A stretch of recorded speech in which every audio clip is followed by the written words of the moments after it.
আচ্ছা তাহলে আমরা যেটা বলছিলাম যে ইলেকট্রিক ফিল্ড মানে কোনো কিছুর ফিল্ড বলতে আমরা ঠিক সেই এলাকাটা বোঝাই যেখানে আরকি কোনো বিশেষ কাজে এক্সপার্ট যারা তারা তাদের এক্সপার্টাইজেশন দেখাইতে পারে আরকি। ঠিক আছে? যেমন ফুটবল খেলোয়াড়দের জন্য আলাদা ফিল্ড থাকে, ক্রিকেট খেলোয়াড়দের জন্য আলাদা ফিল্ড থাকে। এগুলো হচ্ছে খুব স্বাভাবিকভাবে। তো ইলেকট্রিক ফিল্ড বলতে আমরা বুঝবো একটা চার্জের চারিদিকের যে এলাকা।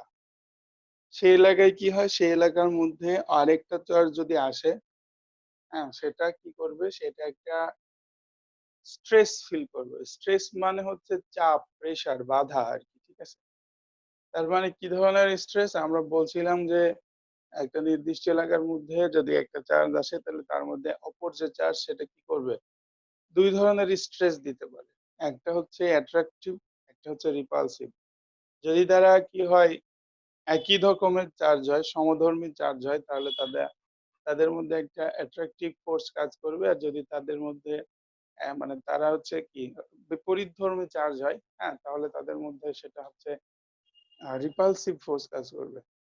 তাহলে এই যে ব্যাপারটা অ্যাট্রাকটিভ বা রিপালসিভ এটা যে এলাকাব্যাপী করবে সেটাকেই আমরা হচ্ছে ইলেকট্রিক ফিল্ড বলছি। ফর এক্সাম্পল মনে করো যদি আমরা একটা আ বা চার্জ মনে করি, সাপোজ এখানে আমরা একটা চার্জ রাখলাম।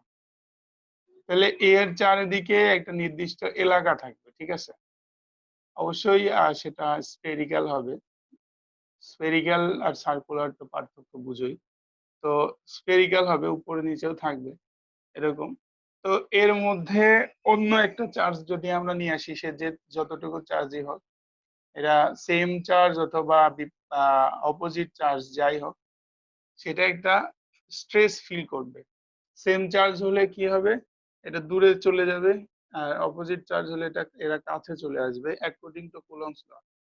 তাহলে এদের মধ্যে যে স্ট্রেসটা ফিল হবে যে এলাকার মধ্যে সেই এলাকাটাকে আমরা বলবো হচ্ছে তার ফিল্ড বা ইলেকট্রিক ফিল্ড। ঠিক আছে? তাহলে এইটা ডিপেন্ড করবে হচ্ছে আমাদের যে মাঝখানে যে চার্জটা রাখছি তার উপরে। কি চার্জ আনতেছি তার উপর নির্ভর করবে না। ঠিক আছে? আমরা যে চার্জটার সাপেক্ষে ইলেকট্রিক ফিল্ড ক্যালকুলেট করব অর্থাৎ মাঝখানে যে চার্জটা রাখবো সেটার উপরে এই ইলেকট্রিক ফিল্ডের মান ডিপেন্ড করবে। আমরা সেটা এখনই পড়াবো ইনটেনসিটি অফ ইলেকট্রিক ফিল্ডে। তাহলে আমরা আপাতত এটাই বলছি যে when an electric charge is placed at some point in space, স্পেসের কোথাও একটা ইলেকট্রিক চার্জ যদি আমরা established করি তাহলে এর চারিদিকে কি হয় একটা state of electric stress create হয়, হ্যাঁ? এর চারিদিকে ইলেকট্রিক স্ট্রেসের একটা স্টেট ক্রিয়েট হবে এবং সেই ঘটনাটাকে বলা হবে হচ্ছে ইলেকট্রিক ফিল্ড। তো আমরা আরো বলছি যে জায়গাটায় এই ইলেকট্রিক ফিল্ড মানে স্টেটটা ক্রিয়েট হবে, ইনফ্লুয়েন্সটা ক্রিয়েট হবে বা ইনফ্লুয়েন্সটা ফিল করা হবে সেটাকে আমরা সাইট অফ ইলেকট্রিক ফিল্ড বলতে পারি, হ্যাঁ? মানে স্থান ইলেকট্রিক ফিল্ড এখানে ক্রিয়েট হচ্ছে। আমরা একটা বিল্ডিং করার জন্য একটা জায়গা দেখতে গেলে বলি যে এটা হচ্ছে বিল্ডিং এর সাইট এরকম আরকি। সো কনসেপ্ট আরকি যে জায়গায় এই ঘটনাটা ক্রিয়েট হবে সেটাকে আমরা সাইট অফ ইলেকট্রিক ফিল্ড বলব। তাহলে এইটা হচ্ছে খুব বেসিক কথাবার্তা। তো এখানে খুব ইম্পোর্টেন্ট জিনিস হচ্ছে একটাই, খুব ভালো করে মাথায় রাখতে হবে সেটা যে ইলেকট্রিক ফিল্ড হচ্ছে যে চার্জটা ঠিক ওই স্ফিয়ার এর মাঝখানে থাকতেছে সেটার। যেটা নিয়ে আসতেছো বা যেটা নিয়ে যাচ্ছ তার উপরে ডিপেন্ড করে না। সেটা পজিটিভ হোক, নেগেটিভ হোক সেটা ওই মাঝখানে যে চার্জটা রাখা হয়েছে তার চাইতে অনেক বড় হোক, ছোট হোক কোনো ক্ষেত্রেই ডিপেন্ড করবে না। ডিপেন্ড করবে কেবলমাত্র মাঝখানে যে চার্জটা রাখছো তার উপরে। সো আমরা যখন intensity of electric field calculate করব তখনও কিন্তু আমরা এই জিনিসটাই মাথায় রাখবো যে আমাদের বাইরে থেকে কোনো চার্জ নিয়ে আসা হইছে বা আ ইউজ করা হইছে সেটার উপরে কিন্তু আমাদের ইলেকট্রিক চার্জ ভ্যারি করবে না। তাহলে আমরা বলতেছি ইনটেনসিটি অফ ইলেকট্রিক ফিল্ড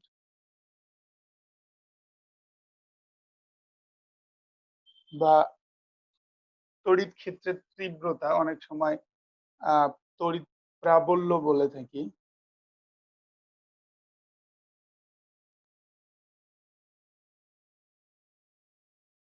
এটাকে আমরা ভেক্টর ই দিয়ে এক্সপ্রেস করি। তাহলে আমরা এটাকে তোমার যদি কম্পেয়ার করতে চাই, আমরা যদি মনে করি যে তোমার একটা চার্জ হচ্ছে আমরা রাখছি শূন্য স্থানে, যেটাকে আমরা বলছি কিউ নট চার্জ। এটা মনে করো একটা কিউ নট চার্জ। এটা যেকোনো আহ হতে পারে এটা পজিটিভ চার্জ একটা পার্টিকেল অথবা নেগেটিভ চার্জ পার্টিকেল, যাই হোক। তাহলে এর চারিদিকে একটা এলাকা ব্যাপী এর একটা এই এলাকাটা কিন্তু যেটা আমি দেখাচ্ছি এটা কিন্তু অদৃশ্য। তোমরা খুব ভালো করে বুঝতেছো যে এইরকম স্পেয়ার করে তো থাকে না, হ্যাঁ? এটা দেখা যায় না, বরং এর চারিদিকে একটা নির্দিষ্ট এলাকায় গেলে সে টেনে ধরে বা ধাক্কা দেয়, হ্যাঁ? তো এই ব্যাপারটাকেই আমরা ইলেকট্রিক ফিল্ড বলবো, বাট এটা কিন্তু অদৃশ্য, এটা দৃশ্যমান নয়, ঠিক আছে? তাহলে আমরা ধরে নিলাম যে আরেকটা চার্জ, যদি কিউ চার্জ আমরা নিয়ে আসি এর ভিতরে আর কি, ঠিক আছে? আরেকটা চার্জ কিউ চার্জ আমরা নিয়ে আসলাম এলাকার মধ্যে, তাহলে এদের মধ্যে একটা কি হবে, আকর্ষণ বল বা বিকর্ষণ বল একটা ক্রিয়েট হবে। সো এই আকর্ষণ হোক অথবা বিকর্ষণ হোক, সেই বলটার মান অ্যাকর্ডিং টু কুলম্বস ল আমরা লিখতে পারবো, তার মান হবে F is equal to 1 by 4 pi epsilon naught q naught by r square into vector r। তাহলে এটা আমরা বলতে পারবো, ঠিক আছে? আমরা আসলে এটাকে ভেক্টর ফর্মে লিখছি, বেসিক্যালি ফর্মুলা তো জানি আমরা 1 by 4 pi epsilon naught q naught বা q1 q2 by r square। আমরা এখানে যেহেতু q naught লিখছি, তাহলে আমরা q naught by r square আর ভেক্টর r দিয়েছি। কারণ আমরা জানি হচ্ছে যে তোমার কি একক ভেক্টর যেটা তার মান হচ্ছে 1। সো তার কারণে কিন্তু এটার মান চেঞ্জ হচ্ছে না। ফর্মুলা থেকে যে তুমি পাচ্ছ, কি যেন বলে, ফোর্স পাচ্ছ, ফোর্সের মানের কোনো পরিবর্তন হচ্ছে না, কিন্তু ফোর্সটা একটা কি হবে, পার্টিকুলার দিকে ডিরেক্টেড হবে, যেহেতু আর ভেক্টরটা একটা পার্টিকুলার ডিরেকশন ইন্ডিকেট করবে। সো এখানে আমরা এই ভেক্টর ফর্মে লিখলে এই কোয়েশনটাকে এভাবে লিখতে পারি, কুলম্বস লর যে ফর্মুলা সেটা। এখন আমরা বলছি যে যদি আমরা এই ইকুয়েশনটাকে কিউ দিয়ে আমরা করি, আচ্ছা আমাদের আমরা করছি মানে উল্টা লিখে ফেলছি, আমাদের শীটে আমরা মাঝখানে রাখছিলাম কিউ। আচ্ছা আমরা জাস্ট একটু পাল্টাই ফেলি, আর কিছুই না, মাঝখানে হচ্ছে কিউ আর বাইরে থেকে নিয়ে এসছে কিউ নট। ওকে, ফর্মুলা এরকমই থাকবে, আমরা জাস্ট ভাগ করার সময় এই জিনিসটা দেখবো, যাক তার আগে খেয়াল হয়েছে। ওকে, তাহলে সেটা হচ্ছে যে আমরা যেহেতু তীব্রতা, আমরা বলছিলাম যে ফিল্ডের তীব্রতা ডিপেন্ড করবে হচ্ছে এই মাঝখানে কি চার্জ আছে তার উপরে, বাইরে থেকে কে আসতেছে না আসতেছে তার উপরে ইলেকট্রিক ফিল্ডের মান নির্ভর করবে না। তাহলে ইলেকট্রিক ফিল্ডের মান যেহেতু বাইরে থেকে কি আসতেছে না আসতেছে তার উপর ডিপেন্ড করবে না, তাহলে আমরা এই ইকুয়েশন 1 যেটা আমরা লিখছি সেটাকে যদি আমরা ওই বাইরে থেকে যেটা নিয়ে এসেছি দ্যাট ইজ কিউ নট এর ক্ষেত্রে তা দিয়ে যদি আমরা ভাগ করি, তাহলে আমরা বলতে পারতেছি এরকম যে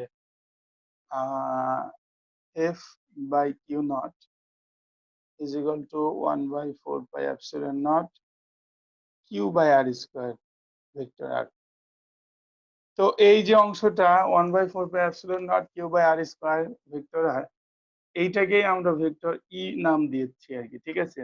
বা f by q naught যে অংশটা সেটাকে আমরা ভেক্টর ই নাম দিচ্ছি, এবং এই ভেক্টর কোয়ান্টিটিটাকেই আমরা বলতেছি হচ্ছে ইন্টেন্সিটি অফ ইলেকট্রিক ফিল্ড বা ইলেকট্রিক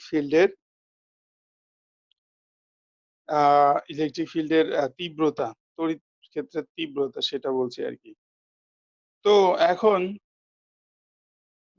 মনে রাখতে হবে যে এই সূত্রটা কেবলমাত্র প্রযোজ্য হবে তখনই যখন এই কিউ নট কি হবে, এটা নির্দিষ্ট এরিয়ার মধ্যে থাকবে। এখন কোনো একটা পার্টিকুলার চার্জের ইলেকট্রিক ফিল্ড তো আর ইনফিনিটি না, তাই না? আমরা খুব ভালোই বুঝতে পারি যে রাস্তার যে বড় বড় ওয়্যার আছে, ওয়্যারের গুলো একটা নির্দিষ্ট ডিস্টেন্স মেনটেন করে দিয়ে থাকে, 1 হাত 2 হাত কয়েক ফুট আর কি, হ্যাঁ?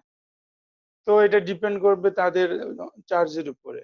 কিন্তু এটা ইনফিনিটি তো না, আমরা নিচ দিয়ে গেলে তো আমরা অ্যাট্রাক্টেড হই না, কিন্তু এটার কাছাকাছি গেলে হয়তো আমাদের টান দিতে পারে।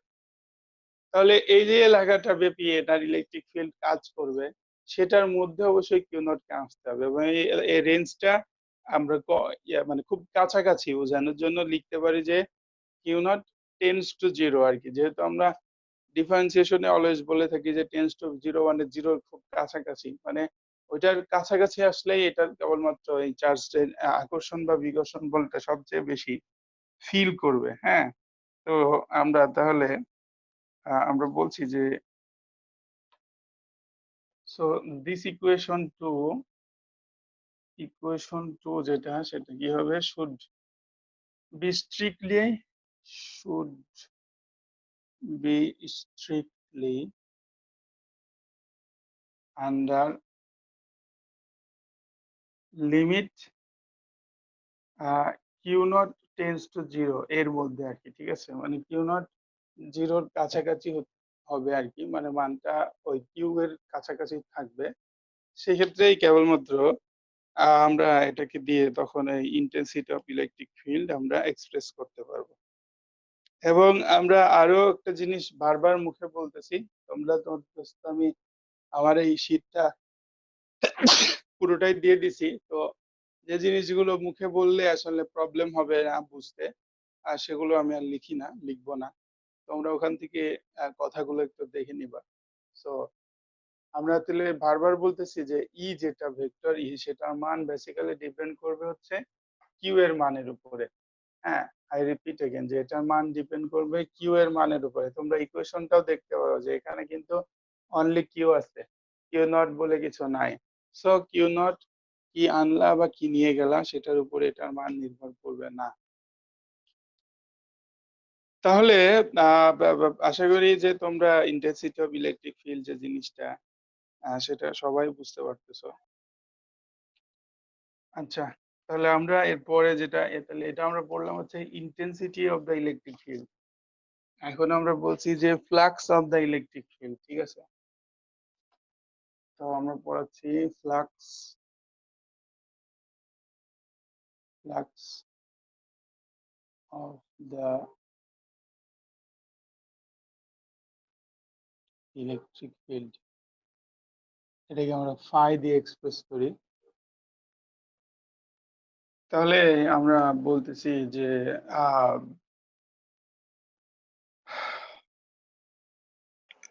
স্যার বলো। ওই ব্লার হয়ে গেছে স্যার এটা আচ্ছা, ক্যামেরাটা। একটু ওয়েট করো, দেখো ঠিক হয় কিনা, না হলে আমি আবার দেখবো। ব্লার হয়ে যায় মাঝে মাঝে।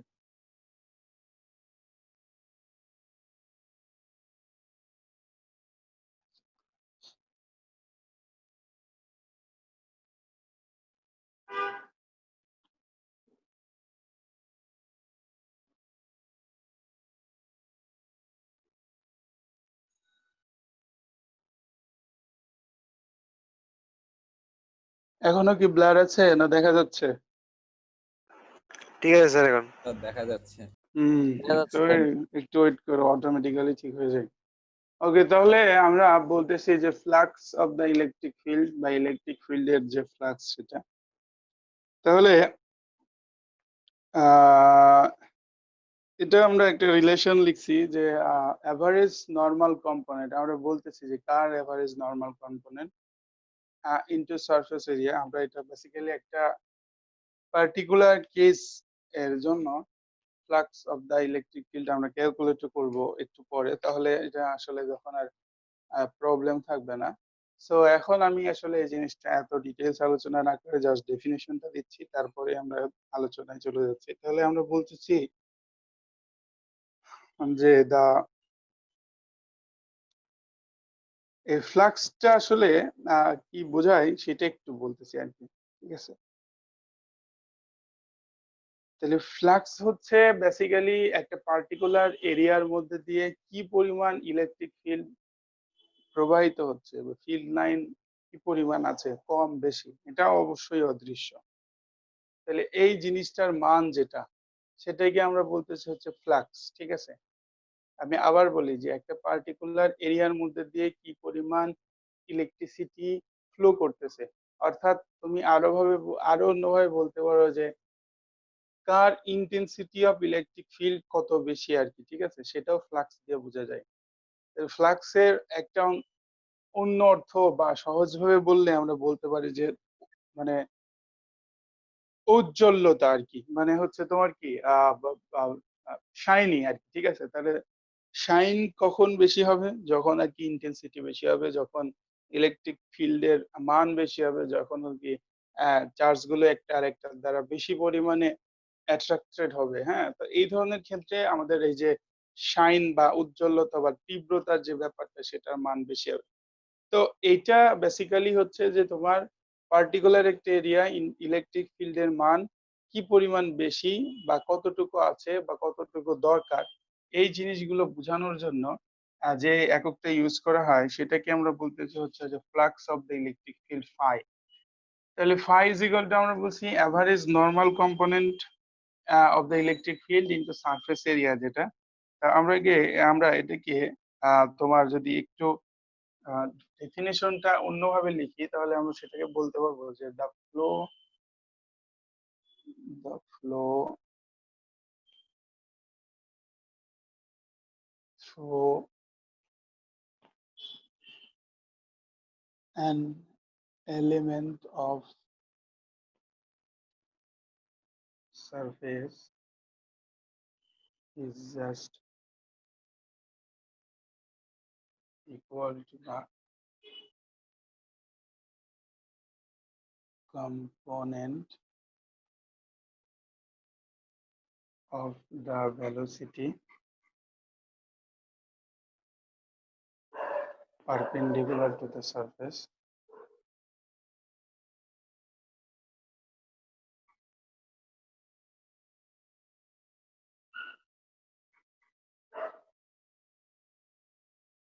times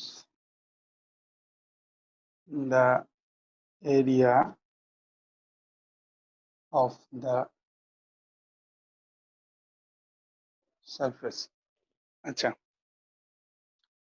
তাহলে আমরা যে উপরে যে ইকুয়েশনটা আমরা লিখছি সেটাকে আমরা একটু কথায় লেখার চেষ্টা করছি যে it means the flow through an element of surface। তাহলে এই flow through an element of surface বলতে আমরা বলতেছি flux of the electric field। এটাকে আমরা একটু বড় করে শর্ট ফর্মে লিখলে আমরা এটাকে ফ্লাক্স বলতে পারি আর কি। হ্যাঁ, so the flow through an element of surface বা flux is just equal to the key component of the velocity perpendicular to the surface। তাহলে কার velocity component, electric field line যেটা সেটার কম্পোনেন্ট, ভেলোসিটি কম্পোনেন্টের কি velocity component সেই অংশটা যেটা কিনা perpendicular to the surface, সারফেসের সাপেক্ষে যেটা হচ্ছে লম্ব বরাবর। হ্যাঁ, এন্ড ইনটু কি এরিয়া অফ দ্য সারফেস, সারফেসের এরিয়া, এই দুইটার গুণফল। আমরা এক্সাম্পল দিলে এই জিনিসটা সহজে ক্লিয়ার করতে পারবো, মুখে বলে আসলে এটা তোমরা বুঝবা না বা বোঝানো যাবে না। আমরা এক্সাম্পল দিব এখনই। তাহলে আমি আরেকবার একটু মনে রাখার জন্য বলছি, এই জিনিসটা আমরা বারবার তখন ইউজ করব। তো যেহেতু আমরা ইউজ করব সেহেতু আমি জাস্ট আরেকবার বলছি যে ফ্লাক্স ইজ ইকুয়াল টু হচ্ছে তোমার ইলেকট্রিক ফিল্ডের ভেলোসিটি কম্পোনেন্ট যে অংশটা কি পারপেন্ডিকুলার টু দ্য সারফেস। আমরা জানি কম্পোনেন্ট দুই রকম হয়, ঠিক আছে, কম্পোনেন্ট দুই রকম হয়। তোমাদের একটু সহজভাবে বোঝানোর জন্য যদি বলি যে ভেক্টর কম্পোনেন্ট হচ্ছে এটা যদি আর ভেক্টর হয় তাহলে এটা দুই রকম কম্পোনেন্ট হয়, এটা একটা কম্পোনেন্ট হয়, এটা একটা কম্পোনেন্ট হয়, ঠিক আছে। তো এটাকে আমরা বলি হচ্ছে তোমার হরাইজন্টাল কম্পোনেন্ট, এটাকে ভার্টিক্যাল কম্পোনেন্ট। মাঝখানে থিটা থাকলে এটা হচ্ছে আর কস থিটা, এটা হচ্ছে আর সাইন থিটা, এগুলো তোমরা হচ্ছে পড়ছো আর কি, ঠিক আছে। এখন মনে করো যে তোমার সারফেসটা সাপোজ এরকম আছে, সারফেসটা, ঠিক আছে। তাহলে সারফেসটা যদি এরকম থাকে তাহলে দেখা যাচ্ছে যে এই দিকের যে অংশটা, এই অংশটা যেটা, হ্যাঁ, সেই অংশটা হচ্ছে এই সারফেসের সাথে লম্ব বরাবর আছে। তো তখন এই অংশটাকেই আমরা বলবো হচ্ছে এটা কি পারপেন্ডিকুলার অংশ, পারপেন্ডিকুলার কম্পোনেন্ট। আর এই অংশটা যেহেতু ভিতরের দিকে আছে সেহেতু এটাকে আমরা পারপেন্ডিকুলার কম্পোনেন্ট বলতেছি না। সো তখন এই পার্টিকুলার কেজের জন্য এই অংশটাই হবে তার হচ্ছে কি মানে এই যে perpendicular component of electric field, যদি এটাকে ইলেকট্রিক ফিল্ড ভেক্টর বলতাম আমরা। হ্যাঁ, আর এইটার সাপেক্ষে এটা যে যে অংশটার সাপেক্ষে পারপেন্ডিকুলার হবে সেই অংশটার এরিয়া যদি আমরা গুণ করি তাহলে এই velocity component perpendicular into area, এটার গুণফলটাই হবে হচ্ছে ফ্লাক্স। অর্থাৎ একটা পার্টিকুলার এরিয়াতে, হ্যাঁ, একটা পার্টিকুলার এরিয়াতে তোমার হচ্ছে কি পরিমাণ ইলেকট্রিক ফিল্ডের কম্পোনেন্ট আছে সেটার মানই হচ্ছে ইলেকট্রিক ফ্লাক্সের সমান। ক্লোজ সারফেসের জন্য ইলেকট্রিক ফ্লাক্স কেমন হবে সেটা আমরা ক্যালকুলেট করতে চাচ্ছি। আমরা বলতেছি যে ইলেকট্রিক ফ্লাক্স, তোমার প্রশ্ন মাথায় রাখো, এরপরেও না বুঝলে আবার বলবা। ইলেকট্রিক ফ্লাক্স ওভার এ ক্লোজড সারফেস।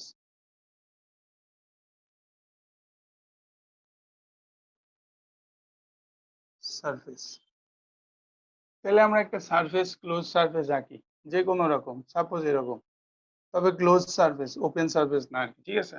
আচ্ছা, তো আমরা ধরে নিলাম যে তোমার হচ্ছে যে এই টোটাল যে সারফেস, ঠিক আছে, ক্লোজ সারফেস আমরা যেটা আঁকছি, অনেকটা সার্কুলার টাইপের।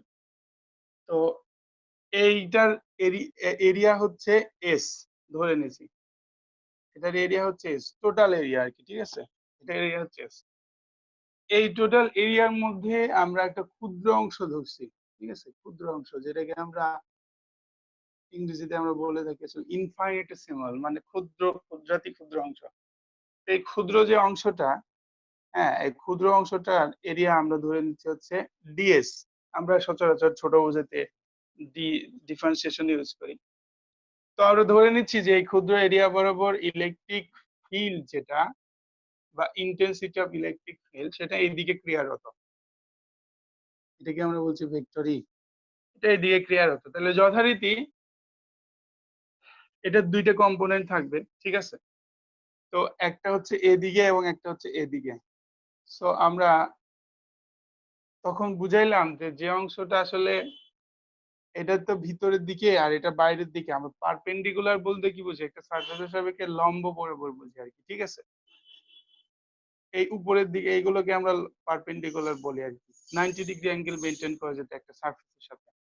আর যে অংশগুলা মনে করো যে বা এরকম আর কি, হ্যাঁ। সো এদিকে যে অংশটা, এটার যে সারফেস, তুমি ভালো করে দেখতে পাচ্ছ, এটা যে ক্ষুদ্র সারফেস, সেটা সাপেক্ষে যদি আমরা এই ভিতরের দিকে দিই, তাহলে এইখানে আমাদের এই পৃষ্ঠের সাথে এটা 90 ডিগ্রি অ্যাঙ্গেল উৎপন্ন করে, এটা পার্টিকুলার ডিরেকশনে। সেজন্য এটাকে আমরা বলতেছি যে এটার পারপেন্ডিকুলার ডিরেকশন, ঠিক আছে, বা নর্মাল ডিরেকশন। নর্মাল পারপেন্ডিকুলার দুইটা দিয়েই একই কথা বোঝায়, মানে লম্ব বোঝায় আর কি। তাহলে এদের মধ্যবর্তী কোণ যদি আমি বলি আলফা, সাপোজ এটার মধ্যবর্তী কোণ যদি বলি আমি আলফা, ঠিক আছে, তাহলে আমরা তখন হচ্ছে যে তোমার আহ, কি বলতে পারি আমরা, এটার তখন এটার মান যেটা নর্মাল ডিরেকশনের যে মান, ঠিক আছে, এই নর্মাল ডিরেকশনের মান তখন আমরা বলতে পারবো হচ্ছে যে ই কজ আলফা, এটা আমরা বলতে পারবো, ই কজ আলফা বলতে পারবো, তাই না? যেহেতু আলফা এটা, এটার মান ই, এটা আমরা ওই যে আহ এরকম পারি, এগুলো আসলে বারবার বলা ঠিক না, এতটুকু তোমরা পারো। এটা আর থাকলে এটা থিটা হলে এটা হচ্ছে আর কস থিটা, এটা আর সাইন থিটা, সেখান থেকে আমরা এটাকে ই কজ আলফা বলতে পারি। এইটার মান নর্মাল ডিরেকশন যেটার মান, এদিকে হলো ডিএস। ডিএস কি ছিল, ওই ক্ষুদ্রতর যে অংশটা, সেটার হচ্ছে কি এরিয়া, ঠিক আছে? তাহলে ক্ষুদ্রতম অংশ যেটা, সেটার এরিয়া, এরিয়াটাকে যদি আমরা ডিএস বলি, আর হচ্ছে যে নর্মাল যে কম্পোনেন্ট, সেটাকে যদি আমরা হচ্ছে তোমার ই কজ আলফা বলি, তাহলে according to definition of flux, ফ্লাক্সের যে ডেফিনেশন আমরা সেটা যেহেতু ক্ষুদ্র এলাকার জন্য করতেছি, তাহলে ফ্লাক্সও ক্ষুদ্র হবে, তো সেটাকে আমরা ডি ফাই বলতেছি। So d phi is equal to, আমরা বললাম যে নর্মাল কম্পোনেন্টের যে মান, that is E cos alpha, আর ইনটু কি হবে, এই যে এরিয়ার হচ্ছে তোমার গুণফল, ইনটু এরিয়া লিখছিলাম, তো এরিয়া হচ্ছে এখানে আমাদের ডিএস। সো দিস ইজ, ঠিক আছে, এটা হচ্ছে আমাদের, এটা হচ্ছে আমাদের কি তোমার ক্ষুদ্রতম যে ফ্লাক্সের মান সেটা আর কি, ঠিক আছে।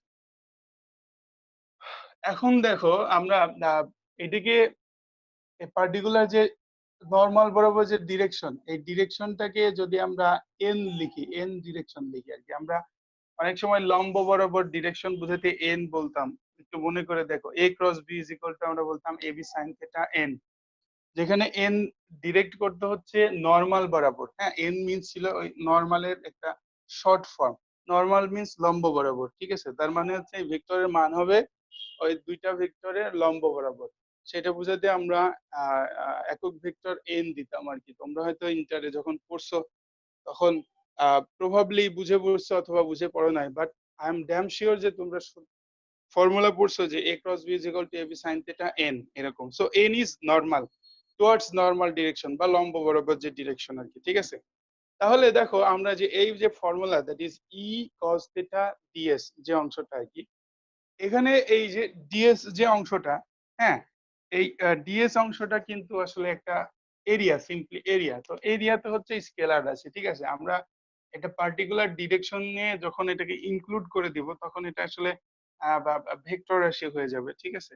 তাহলে ভেক্টর রাশি হতে গেলে আমরা তখন এটাকে এই যে এই অংশটা আর কি, যেটা আর কি আমার মানে তোমার, আমরা দেখো এরকম লিখতে পারতাম যে তোমার ই ডট ডিএস যদি আমরা লিখি, তাহলে E dot ds is equal to মানে বেসিক্যালি ফর্মুলা হচ্ছে এ ডট বি।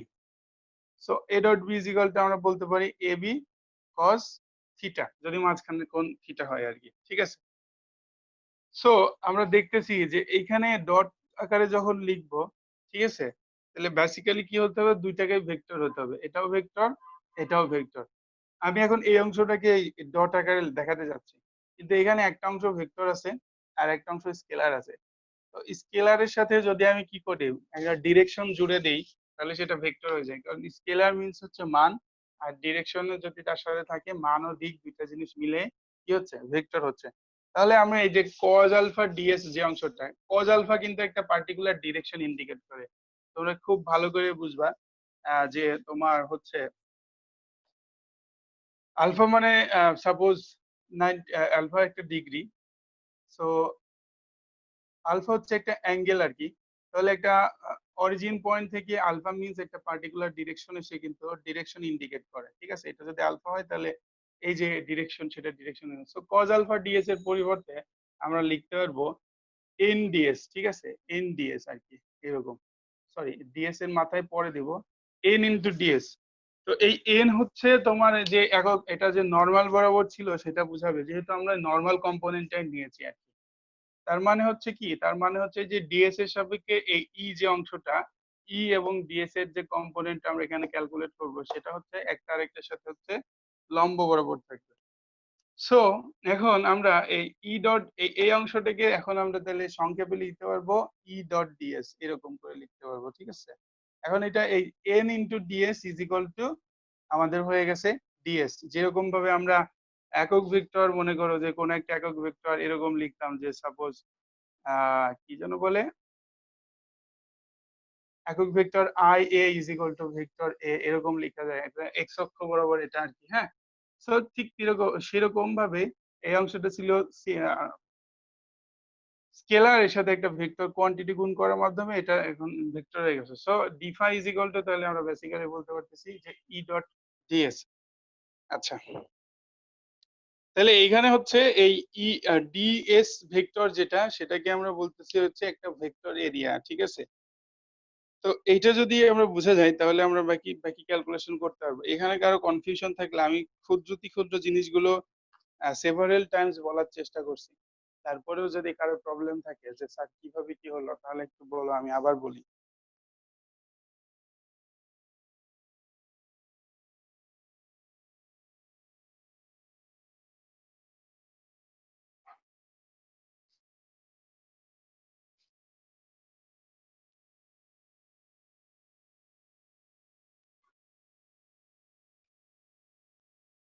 আচ্ছা, আমি মনে হয় তোমরা হয়তো বুঝতে পারতেছো, অথবা কোথায় প্রশ্ন করতে হবে সেটা বুঝতে পারতেছো না, যে কোনো একটা। তাহলে আমি নিজে থেকে আরেকবার একটু ডিসকাস করে তারপর আমরা সামনে আগাচ্ছি। আমি বলতেছি হচ্ছে এখানে আমরা ডেফিনেশন পড়লাম হচ্ছে ইলেকট্রিক ফ্লাক্স হচ্ছে তোমার ওই যে vector component of electric field or electric field ইন্টেন্সিটির নর্মাল বরাবর যে ডিরেকশন, অর্থাৎ পারপেন্ডিকুলার বরাবর যে ডিরেকশন, সেটা ইনটু সারফেস এরিয়া। তাহলে আমরা একটা পার্টিকুলার ইয়ের জন্য, পার্টিকুলার ক্লোজ সারফেসের জন্য আমরা এই ফ্লাক্সের মান ক্যালকুলেট করতে চাচ্ছি। তাহলে আমরা জানি যে আমরা বড় কোনো সারফেসের সাপেক্ষে যখন কোনো কিছু ক্যালকুলেট করতে চাই, তখন আমরা কি করি? শুরুতে একটা ছোট এরিয়া দিয়ে ক্যালকুলেট করি, তারপরে সেটাকে ইন্টিগ্রেট করে বড়টার জন্য চলে যাই। এটাই হচ্ছে আমাদের ক্যালকুলাসের ফর্মুলা। তাহলে আমরা সেটা করার জন্য আমরা একটা ক্ষুদ্রতম এরিয়া ধরছি, যেটাকে আমরা ডিএস অংশ বলছি, একদম মাঝখানে যে অংশটা। সো সেটার সাপেক্ষে এর ডিরেকশন আমরা আলফা ডিরেকশনে দিয়েছি। আলফা ডিরেকশনের সাথে পারপেন্ডিকুলার ডিরেকশনটা আছে এর সাথে আরকি। তাহলে আমরা এর পারপেন্ডিকুলার ডিরেকশনের মান আমরা ওই যে আ কম্পোনেন্টের ফর্মুলা অনুযায়ী বলতে পারবো cos আলফা। তাহলে বেসিক্যালি আমাদের তোমার ওই যে ডি ফাই এর মান হলো হচ্ছে cos alpha ds according to formula. cos alpha হচ্ছে এর নরমাল কম্পোনেন্টের মান আর ডিএস হচ্ছে এরিয়ার মান। এখন এটাকে আমরা অ্যাকচুয়ালি ভেক্টরে পরিণত করতে চাচ্ছি। সেটা হলো যে তোমার আ সেটা করার জন্য আমরা এই ডিএস কে ভেক্টরে পরিণত করব। সো ডিএস হচ্ছে সিম্পলি স্কেলার রাশি, এরিয়া তার সাথে যদি আমরা একটা ডিরেকশন ইন্ডিকেট করে দিতে পারি তাহলে এটা হবে particular direction area.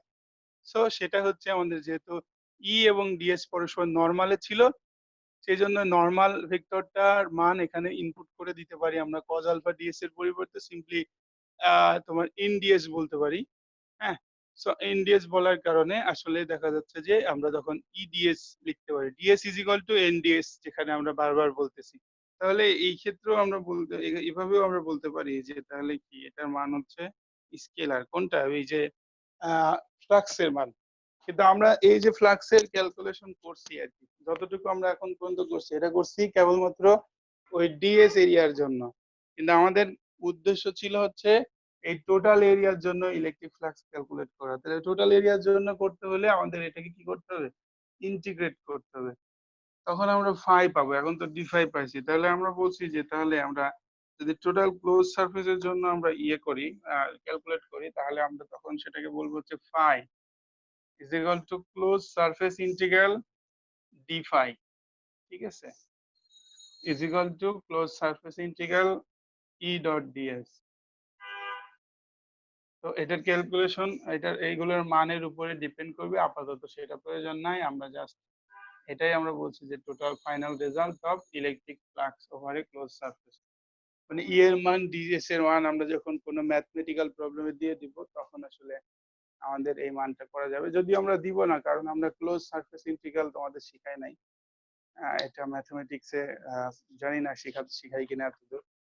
So close surface integral বলতে বোঝায় যে integral over a close surface, একটা সারফেসের চারিদিকে।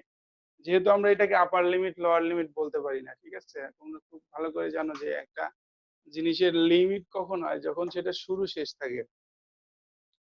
এখানে এরকম লম্বালম্বি হলে তখন এটা এটা জিরো হয়, এটা মনে করে x, suppose zero to x এটার লিমিট। এটা তো সার্কুলার, এখানে যদি জিরো বলে ঘুরে ফিরে আবার এখানে চলে আসে তাহলে আবার জিরো হয়ে যাবে। সো এটাকে নর্মাল ভাবে লিমিট দেওয়া যায় না। এটা যে ইন্টিগ্রালের যে নিয়ম সেটাকে ক্লোজ সারফেস ইন্টিগ্রাল বলে। এইভাবে লিখতে হয় এবং এটার ক্যালকুলেশনেরও পার্টিকুলার রুলস আছে। সেটা স্যাররা যদি শিখায় তাহলে ভালো। যদি তোমাদের সিলেবাসে থাকে তাহলে ম্যাথ স্যার শিখাবে, যদি না থাকে তাহলে দরকার নাই। তাহলে আপাতত এইভাবে মনে রাখো যে phi is equal to close surface integral of E dot ds. ঠিক আছে? এটা আর কি। তাহলে একটু জিনিস খুব ভালো করে খেয়াল করে দেখো যে আমাদের কিন্তু এখানেও আবারও যে জিনিসগুলো আমাদের বোর্ডে শো করতেছে এদের সবার সাথে পরিচিত ফাইনালি যেগুলো আছে, ইলেকট্রিক ফ্লাক্স ডেনসিটি।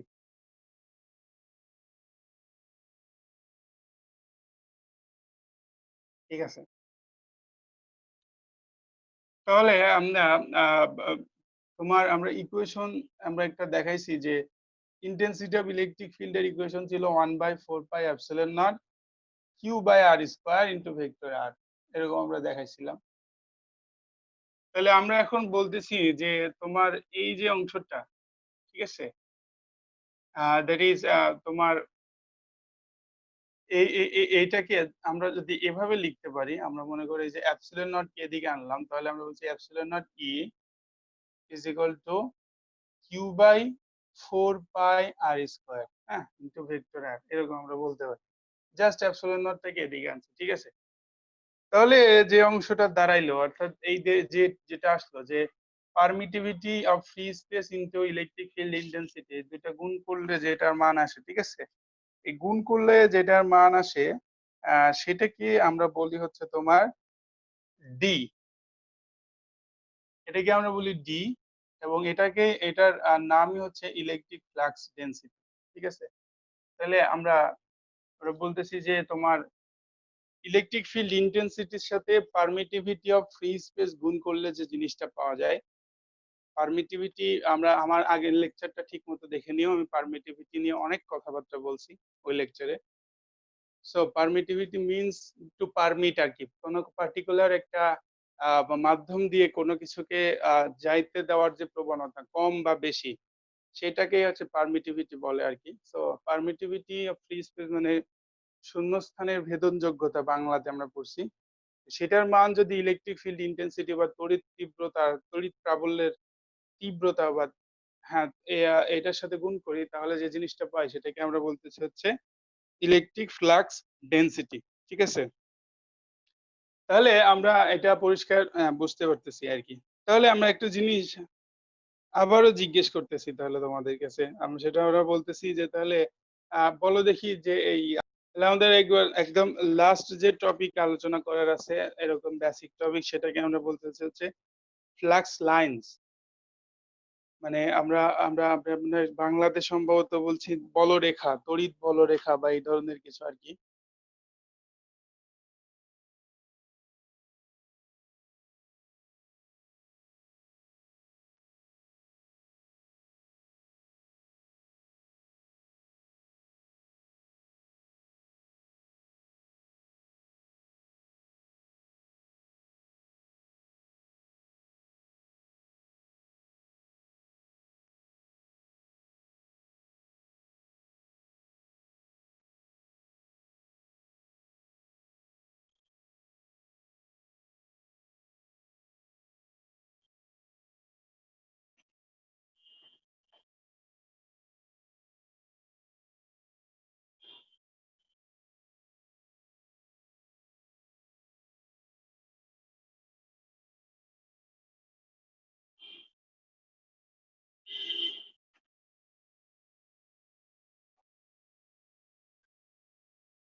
আচ্ছা, মনে রাখবা যে ডেট মানে কিন্তু খেজুর হয় ডিএটি, আবার ডেট মানে তারিখও হয়।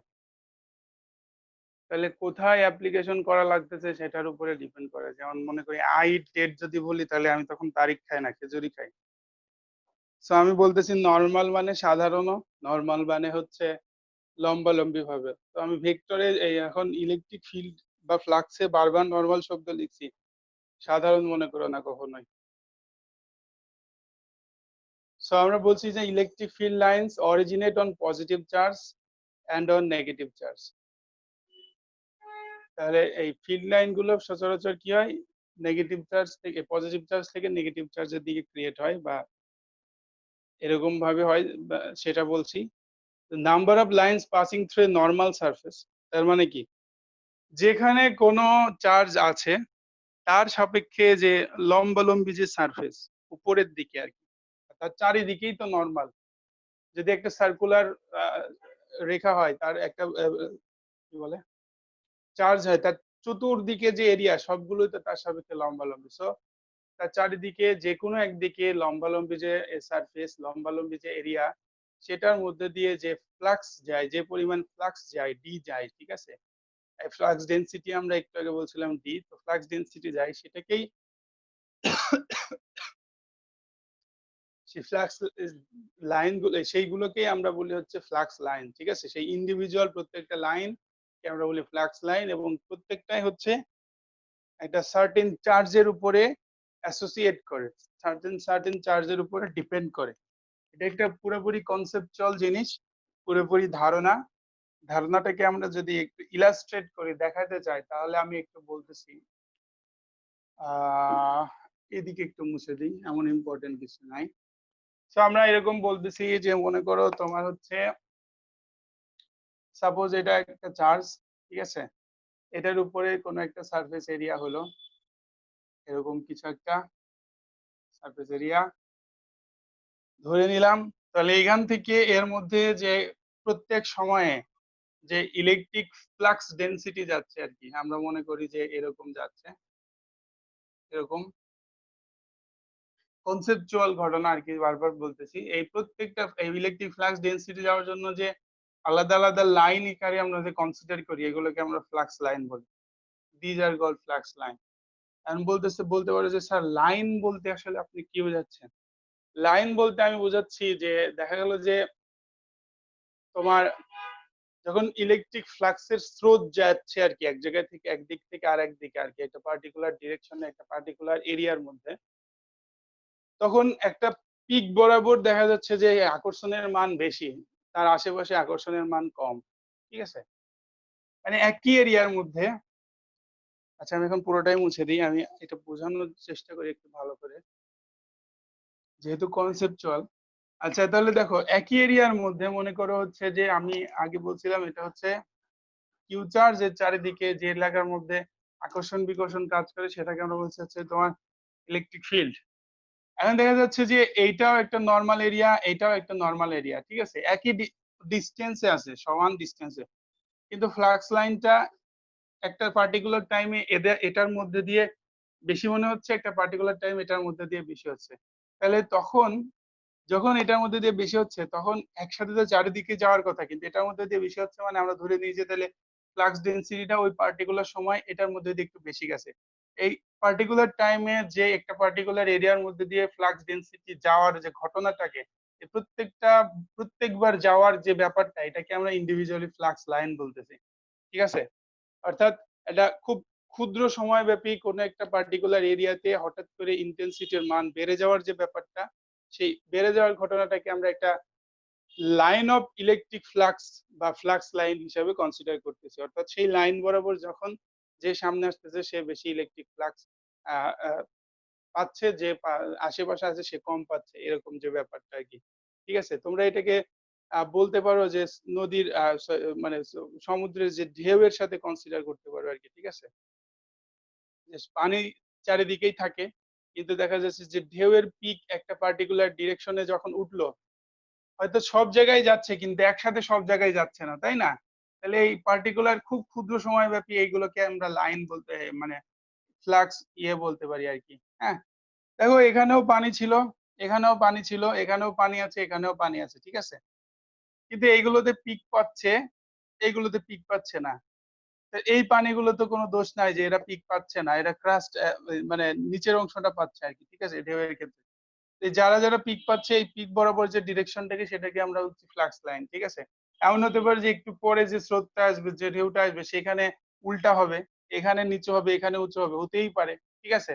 সো এটার কোনো ডিরেকশন নাই, এটা হচ্ছে প্রকৃতির খেয়াল আর কি, ঠিক আছে? বাট আমরা বলবো যে যে জায়গায় যে পার্টিকুলার এরিয়া বরাবর পিক থাকবে, এটা নির্দিষ্ট সময়ে ওই পার্টিকুলার এরিয়া গুলোকে মানে পার্টিকুলার ডিরেকশনটাকে আমরা বলবো হচ্ছে ফ্লাক্স লাইন।